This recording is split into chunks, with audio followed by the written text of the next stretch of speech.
The control panels for the Electronic Flight Instrument System, or EFIS, are on the glare shield, and the control panel select switch is on the forward overhead panel.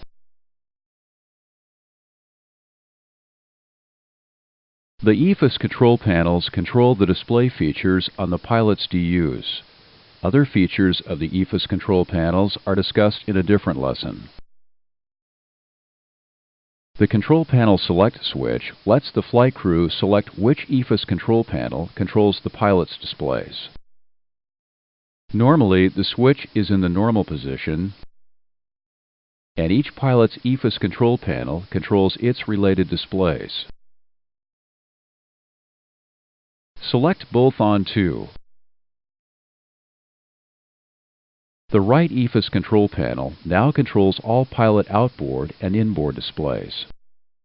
Anytime you select both on 1 or both on 2, the related EFIS control panel controls all pilot displays.